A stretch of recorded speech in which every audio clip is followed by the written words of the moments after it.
Welcome everyone, welcome to episode 3 of Geektopia. I'm your host, Barry. I'm joined today by my co-host, Samuel.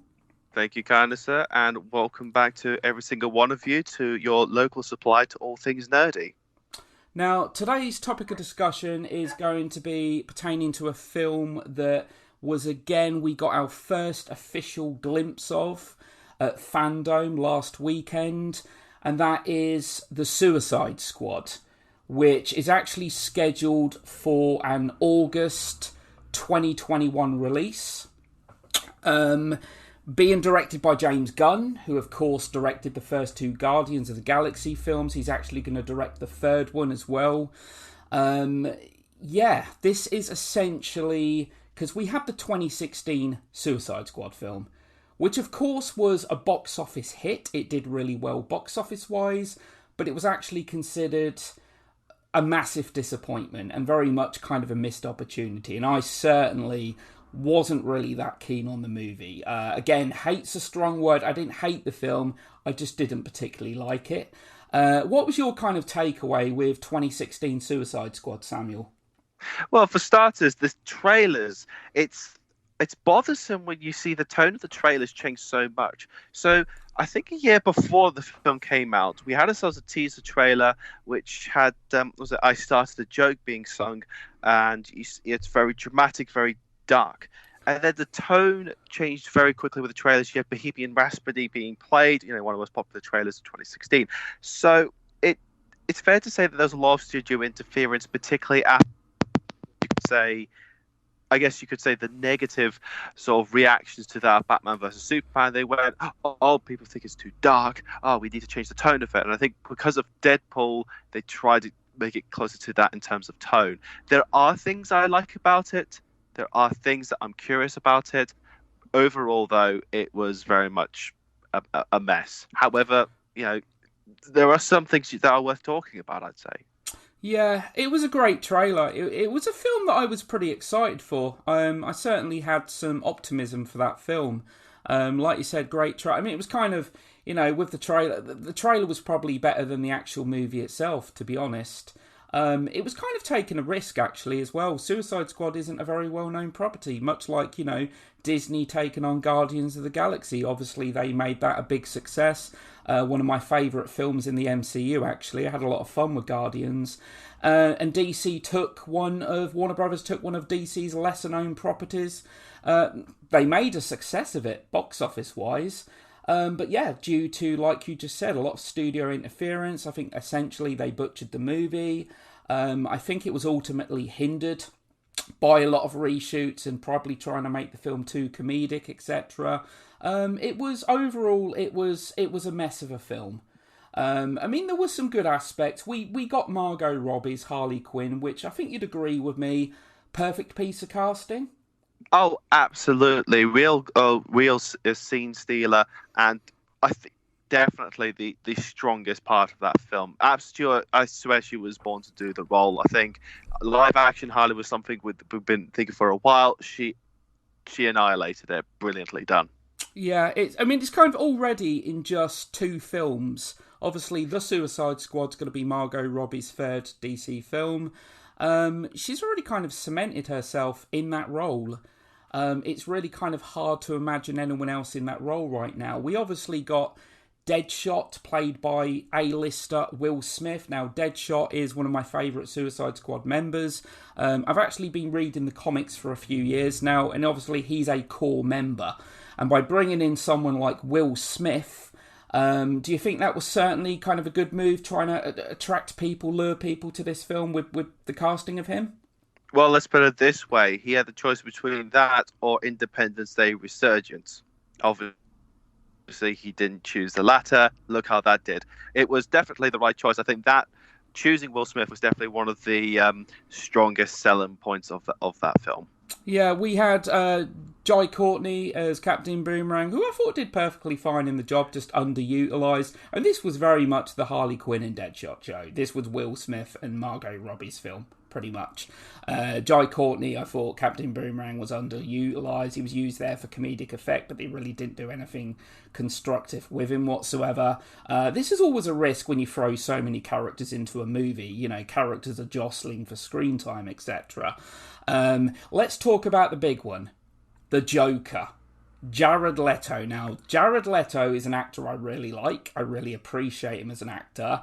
But if I'm completely honest, I didn't take to this iteration of the Joker. I wanted to and I just couldn't. How about yourself? I was one of those who said, look, there is a potential. I found things interesting about him.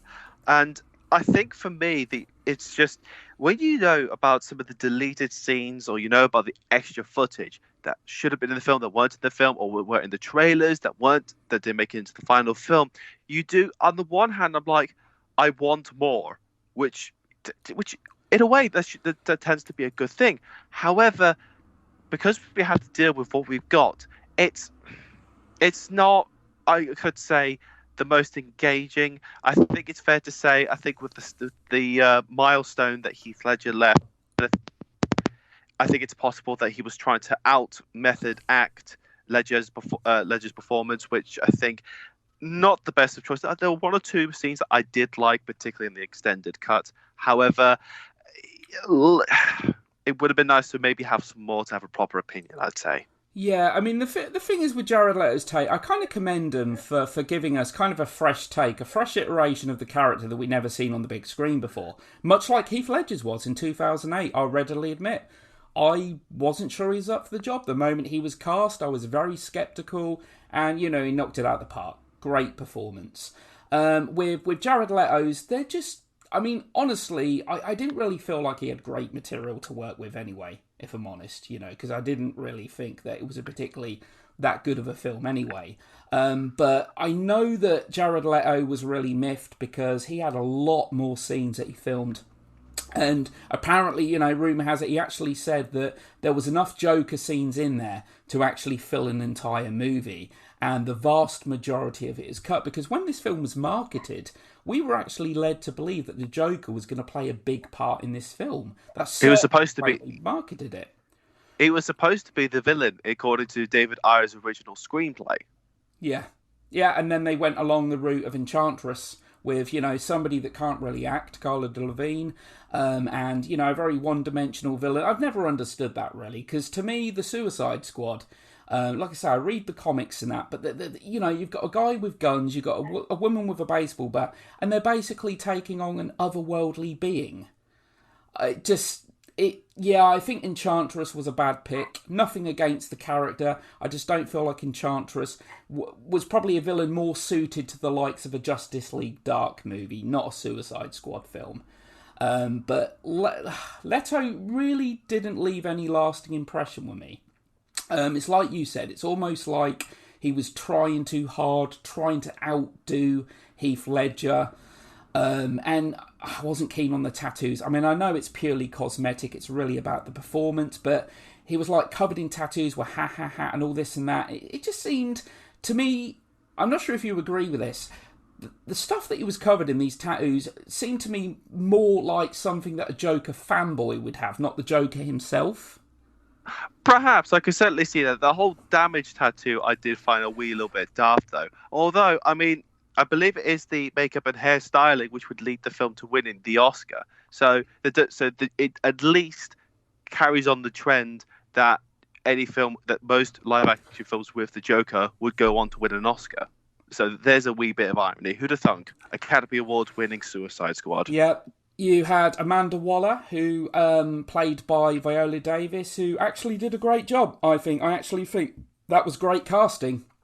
And I think she's definitely a bit of an unsung hero in that film, to be honest. Everyone talks about Margot Robbie and everyone talks about Will Smith, who... I mean, Deadshot Floyd Lawton, it was pretty much Will Smith being Will Smith. But still, Amanda Waller, you know, Viola Davis, I thought it was a really good piece of casting.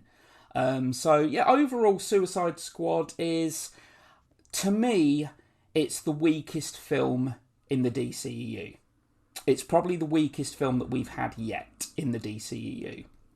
Now, David Ayer has actually he's actually said that there is the possibility of an Ayer cut, blah blah. Getting us. I mean, even with the ultimate cut though, the extended cut. Sorry, it was an extra. I believe it was I think it was 13 minutes. It was either 11 or 13 minutes, and there were a few kind of little notable scenes in that, but there's still a hell of a lot from that trailer that we never saw in the film, isn't there, Samuel?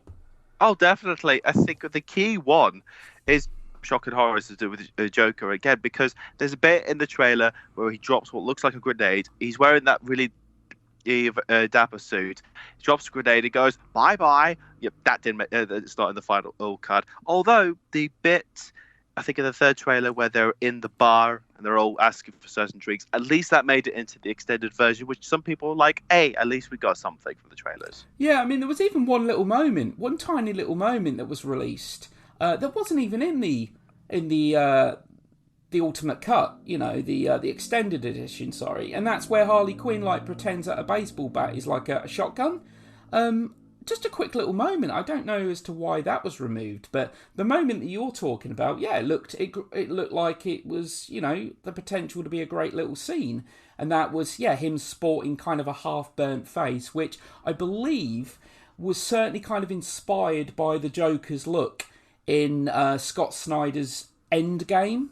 There's actually a panel with him having a half-burnt face, and it was very reminiscent of that. I mean, overall, I don't know about you, it kind of felt like it was an MTV music video at times. There's a lot of songs that are just kind of in there for the sake of it, and it almost felt like, I don't know if you agree, Sam, it almost felt like they were trying to kind of outdo Guardians of the Galaxy on the song front. Oh, I think it's trying to be Guardians, as you pointed out. It's also trying to be Deadpool in terms of its sort of dark comic book, sort of, well, not dark, but just sort of more adult sort of comedic feel to it. Though that said, with the soundtrack, though, it ended up, the album ended up getting gold. It went gold. So at least it had something done right. Although the song, I like Heathens. I really do like the song Heathens. I've got it on my phone. I'll admit that if there's anything that's redeemable, that was definitely one of those elements. Yeah. I mean, again, not the film, good songs and that, but.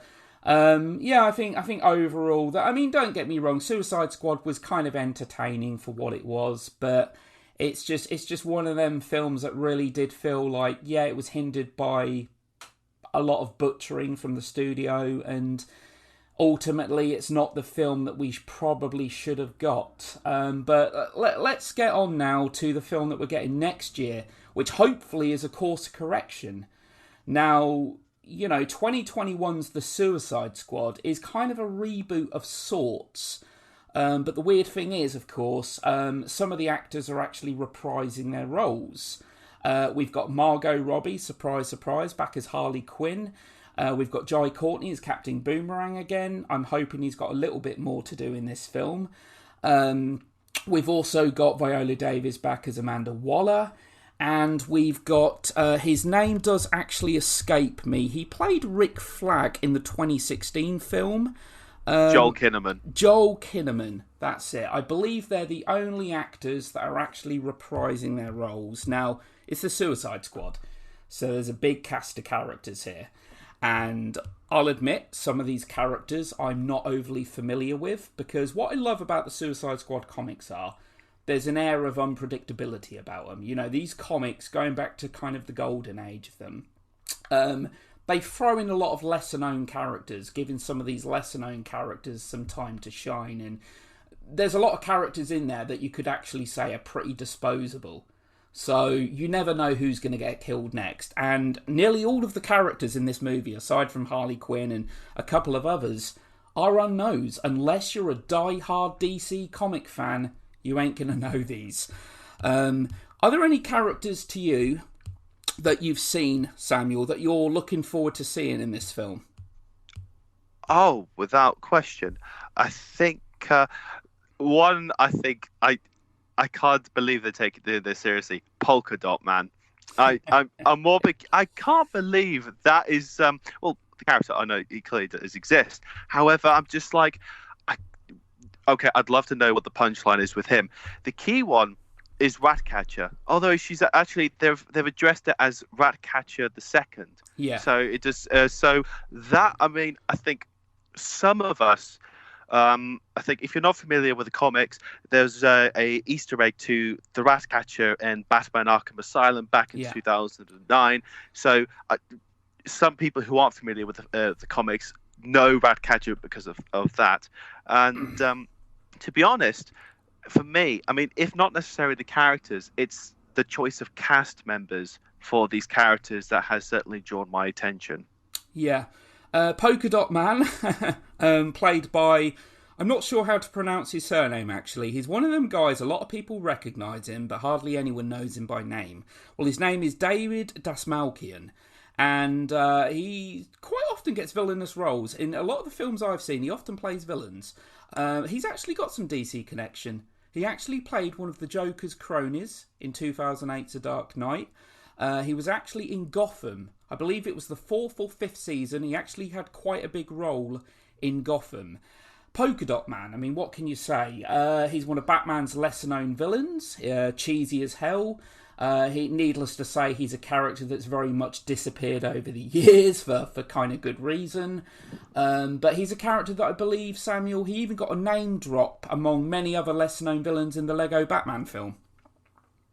Oh, that doesn't surprise me. In fact, when the Joker's actually in the Lego Batman movies referring to all these villains, you have the Condiment King, and then the pilot says, "Are you making those up?" Nope, they're all real. They're all real. Probably Batman, worth a Google. Yeah, for a character that's 81 years old almost, Batman has had a lot of villains. I mean, there's a lot of iconic villains that we've all heard about, we all know, but there's a lot that have disappeared over the years, and usually for good reason.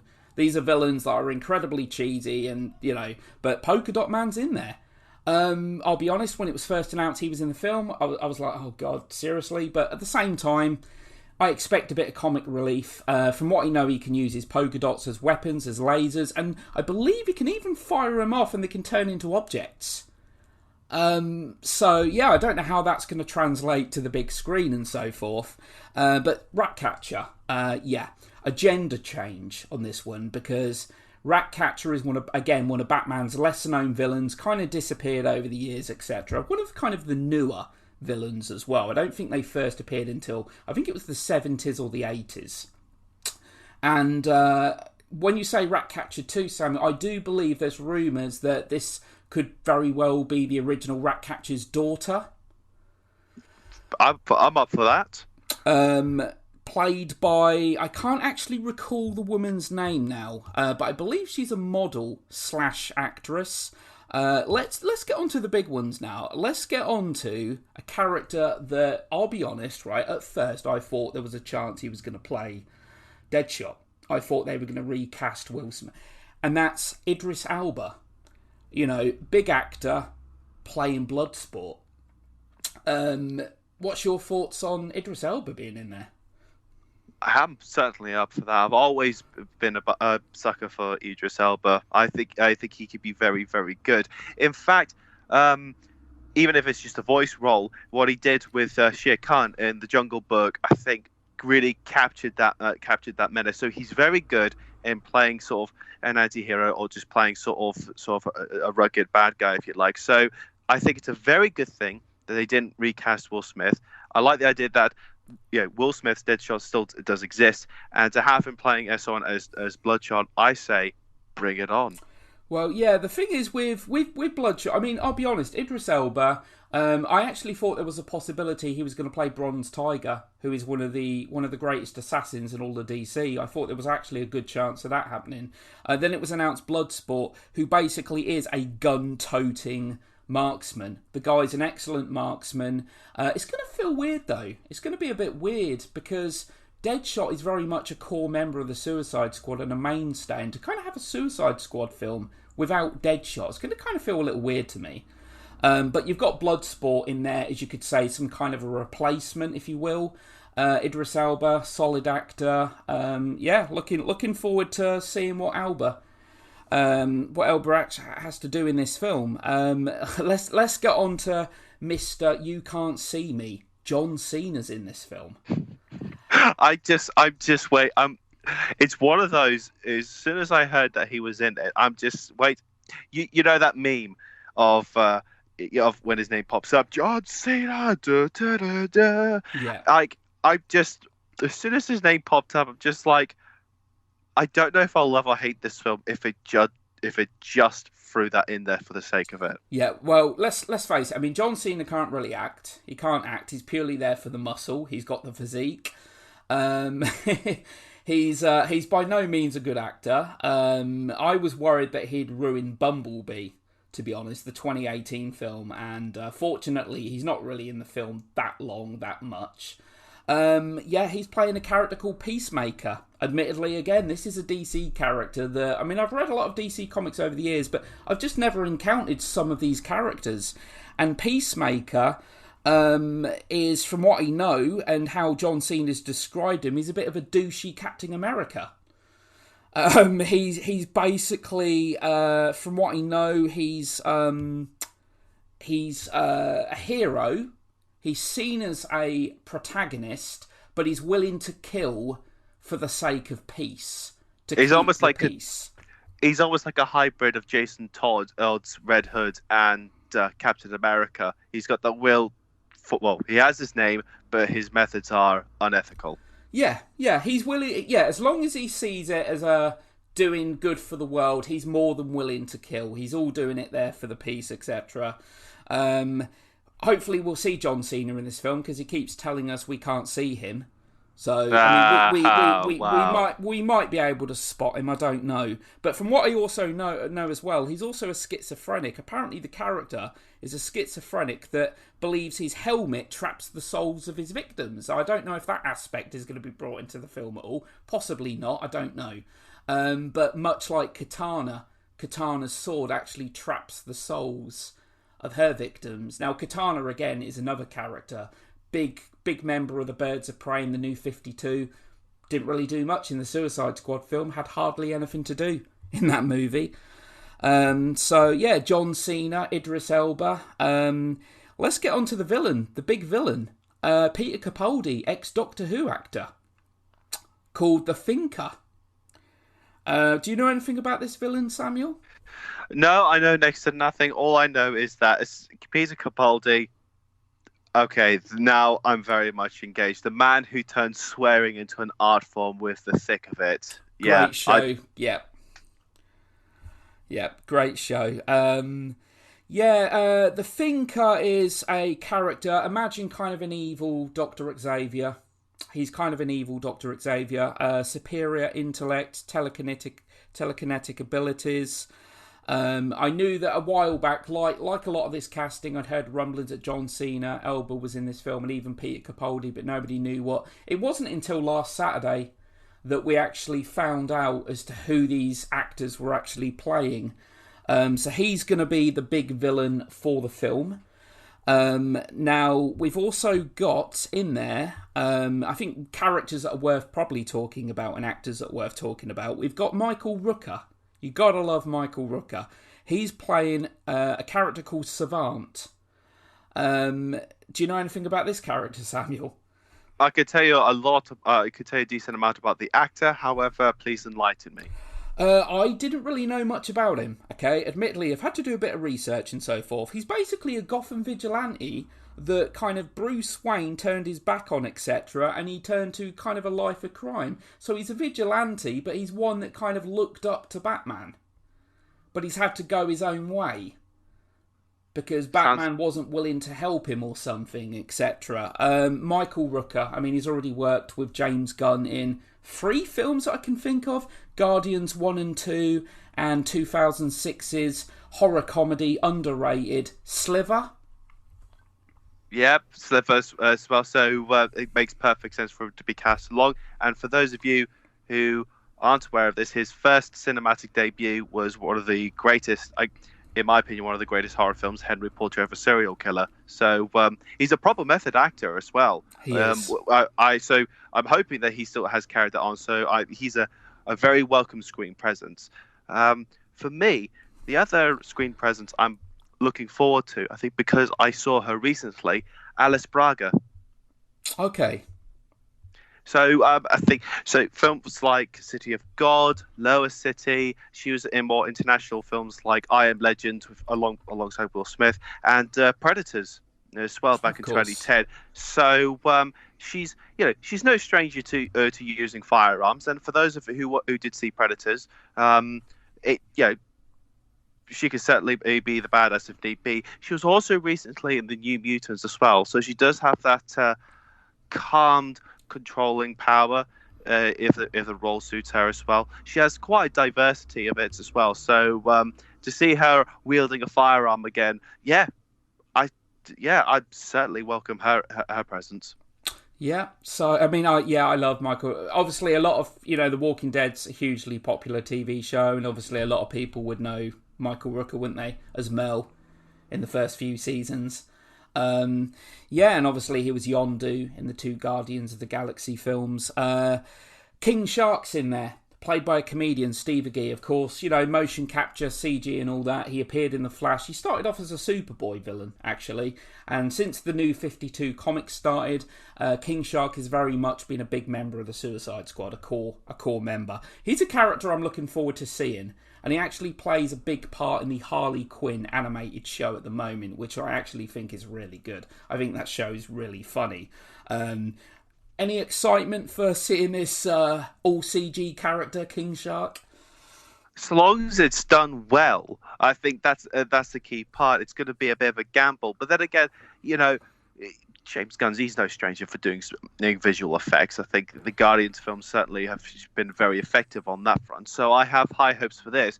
It's also worth pointing out that King Shark he's also one of the key characters you could play the new video game released by Rocksteady. Yeah, he is. Suicide Squad Kill the Justice League, I believe. I think it may have been called. That's it. Yeah. I'll be honest. He had a role, in the Flash, and to be honest, considering it's a TV budget and that, the CG was actually really good, and that was in an episode of the Flash. So I'd expect the CG to look good.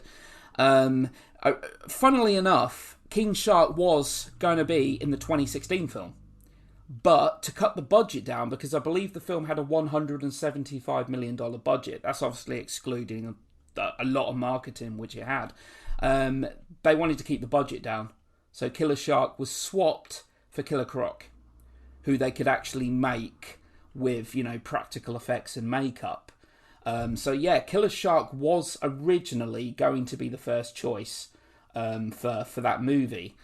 Now we've got Mr. Comedy himself, a guy that I love to watch. My fiance is a big fan of him. She loves him. Nathan Fillion is in this, playing TDK, a character I really know nothing about. Are you a Nathan Fillion fan, Samuel? To be honest, the name goes straight over my head. If you showed me any of his works, I'd probably have to go, yes, absolutely, definitely. TDK. I'll be honest, I keep getting that sort of making connections to, I guess that you could say, a very bad person, if you like. So, what do you know about TDK?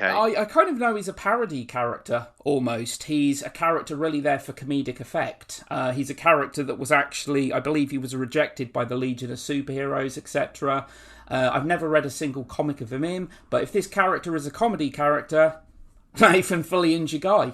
Nathan Fillion. The TV show that you'd probably know him for is Firefly, by Joss Whedon. Ah, right, okay. So I'll need to revisit that then. Yeah, Nathan Fillion has actually voiced Hal Jordan, the Green Lantern, in many of the DC animated films. And again, it's great casting. As you know, Hal Jordan's a character with a lot of comedy. He's a funny guy, really kind of up himself. And Nathan Fillion does that to perfection. So, you've got to bear in mind, all of these characters that we're mentioning here, this is the Suicide Squad, okay? These are basically kamikaze missions almost. There's going to be quite a few characters. I don't think this is a spoiler.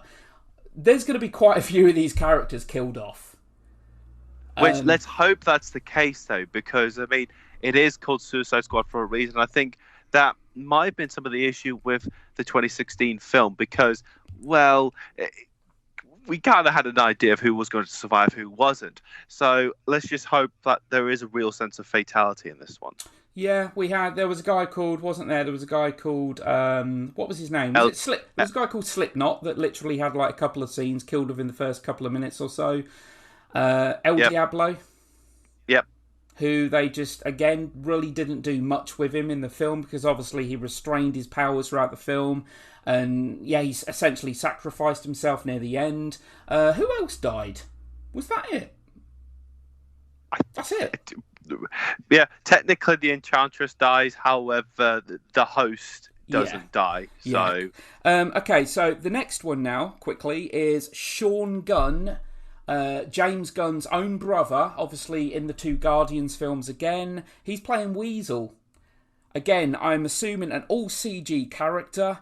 So he's voicing, it's just voice acting, I believe, possibly motion capture as well, because I know he actually did the motion capture for Rocket Raccoon in Guardians. Yeah, obviously he likes to cast him, it's his own brother. I'm assuming, Samuel, you don't know about Weasel? no, I have to admit I'm not the DC expert here. So please elaborate. I'll admit, I'll openly, readily admit, Weasel again is a character I don't know of. He's a character I'm certainly going to look up on. Weasel is, from what I know, originally he was a humanoid character, but I believe over the years they've actually changed. I think it was part of the New 52, which started in 2011, and they actually made him not a human character, but he is actually a weasel type creature now. So again, I'm assuming possibly a comedic character. But yeah, we'll see. The Javelin is another character in there, played by Flula Borg. Javelin, again, is a character I've never even heard of. I kind of like this, though, don't you, Samuel? That they're kind of picking out very obscure characters. I think it's absolutely refreshing.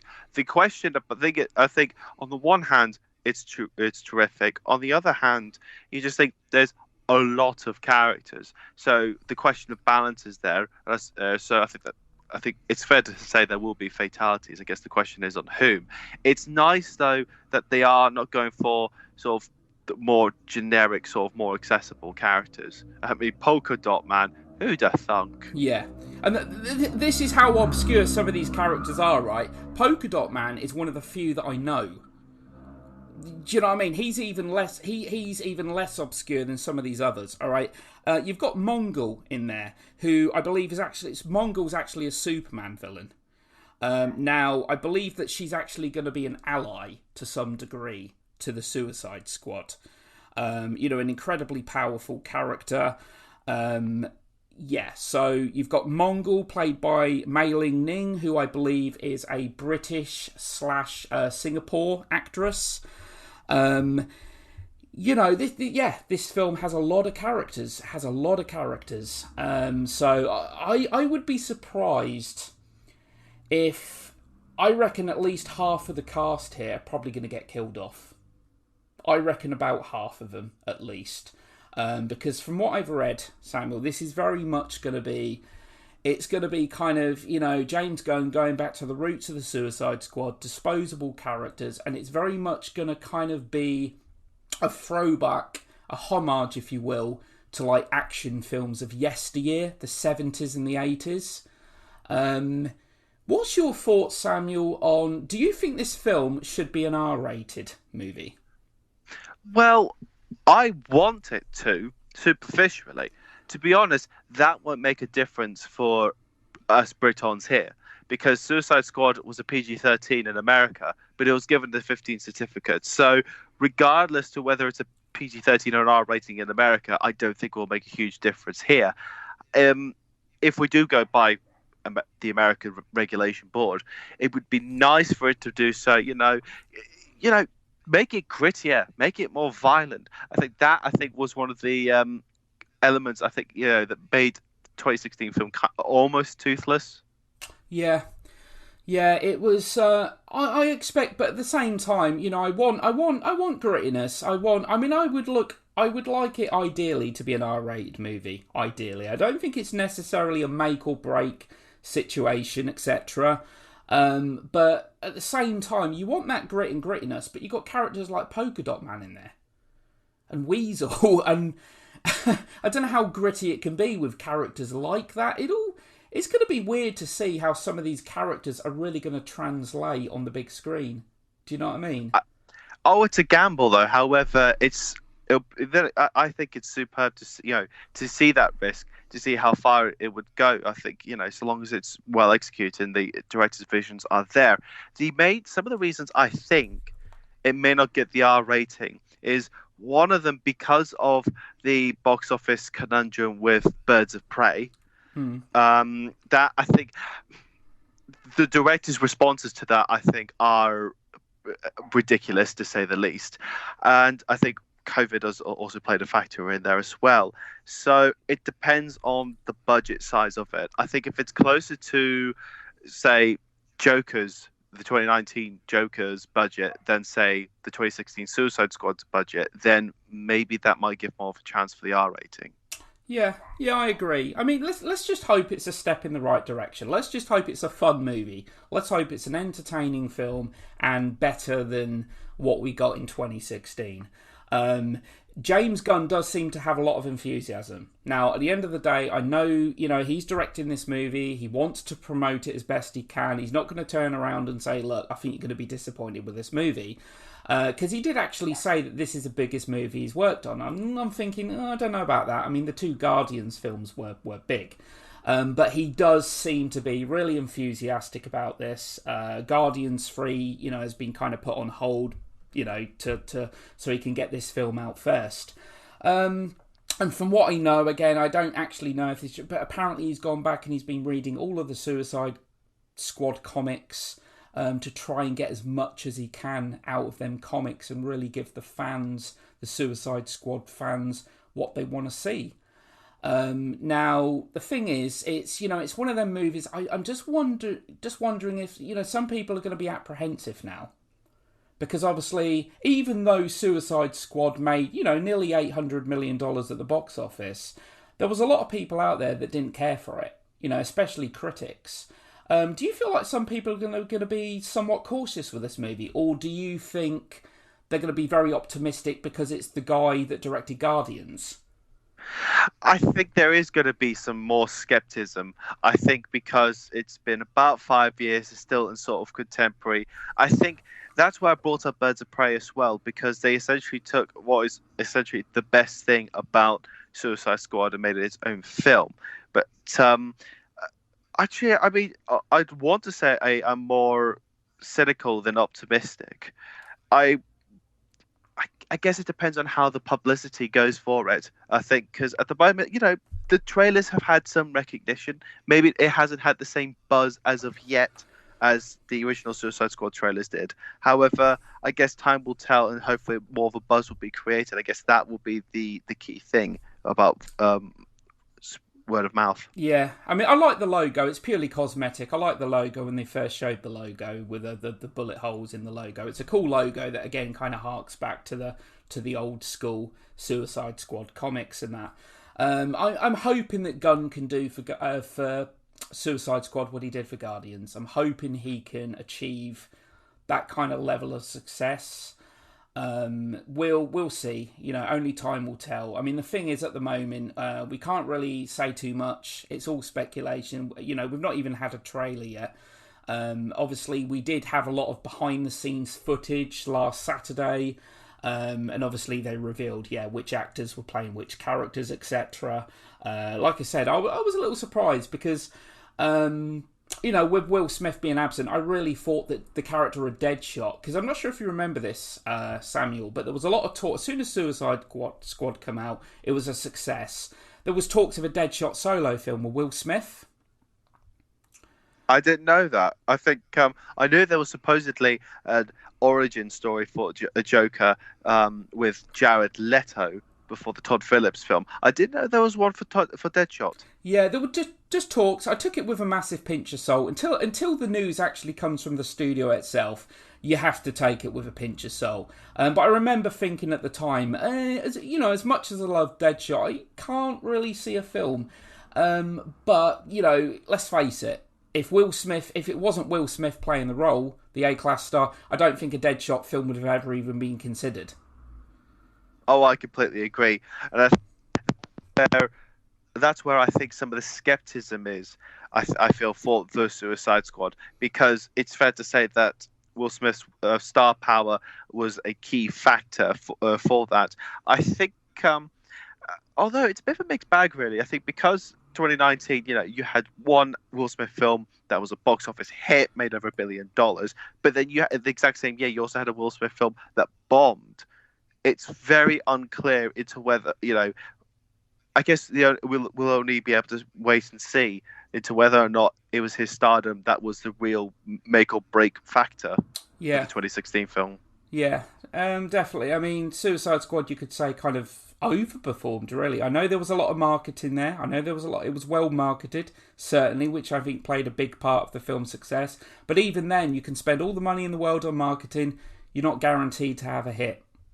But I'm looking forward to this. I'm looking forward to seeing it. I'm optimistic. I'm optimistic. As long as we get an entertaining movie, better than the 2016 film. I'm not expecting this to be one of the best comic book films of all time or anything like that, but I want a fun ride. We're getting Margot Robbie back as Harley Quinn. I mean, that's a good thing, right?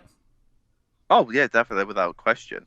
Because, we'll save this for a later podcast. I know we'd like to talk about Birds of Prey at some point, which was basically the Harley Quinn show. It was a Margot Robbie vehicle, wasn't it? Very much so. I think, I'm looking forward to it. I'm looking forward to it. And who knows what the future of the DC universe has. If this proves to be successful, another Suicide Squad film. But I would have liked to have seen this talked about Aya cut, again, like the Snyder cut, I was very skeptical about the Snyder cut, and I'm very skeptical about an Aya cut as well. So what was your with 2016 Suicide Squad, Samuel? You quickly mentioned that there was like a couple of scenes. What's one of the scenes you did actually like in that film? That I actually enjoyed. Well, I think it was. You mean in the final film itself, like the extended cut? There's a couple of bits. So, the raid in the asylum. Joker approaches Harley Quinn. What do we have here? And she says, "I did everything you did. I helped you. You helped me by erasing my mind." Having a slight little of an anger face, a little bit of a monologue, and the other bit, the extended cut, is when Harleen chases after Joker and it sort of expresses her heart, says, "I love you. Why can't you accept that?" And it's that nice little moment where she aims the gun and he's like, "Oh, do it. Come on, you can do it. My heart scares you, but a gun doesn't." Yeah. That, I think, was a very nice bit. Not necessarily just because we got a little bit more of a Joker, got more of a conclusion, but it's just more of seeing Harley and seeing more of Margot Robbie, and and it was a key scene, which I'm like, I should have stayed in the theatrical version. Yeah, definitely. I think, and quickly, just before we finish, for all the people out there that know there's women out there who are like, "Oh, I'd love a relationship like that, Joker." No, that's not a good relationship. It's a vile relationship. It's Stockholm syndrome. It's a very dysfunctional, messed up relationship. I've never understood the fascination between them two. Like, don't get me wrong, they're a great couple and that in comic books and all that, but that's not a great relationship to be in. If you want to see something closer to the psychopathy, you just need to watch some of the animated series. I think, what was it, Mad Love, which was sort of a kind of adaptation where she kidnaps the Batman, reveals her plan, and Joker gets a phone call from from Harley Quinn, marches straight in. What's the first thing he does? Slaps her aside and says, "Hey, pardon me, Batman, I'm just going to deal with this for a moment," and then just lets it all out on Harley. Just like, it's, I know why. It's because it's a whole bad boy going for the bad boy. However, it is a vile, manipulative relationship. It is. It's over sensationalized, to say the least. Yeah. I mean, Harley Quinn's a character that has. She's one of the most commercially successful comic characters around right now. I mean, she started off as a one-off character in Batman the Animated Series, and obviously proved to be so popular. She appeared in quite a few episodes, and she's been right into canon. She's become a really popular character since. As much as I love the character, I do feel like there's kind of an oversaturation of her at times, but still. Anyway, I think that's the end of today's episode. Thanks to everyone listening, and we'll be back again soon with, I think we've got a couple of film reviews in store. So, we'll say adios for now. Goodbye from me. And thank you very much. And always remember, look to the stars. Take care.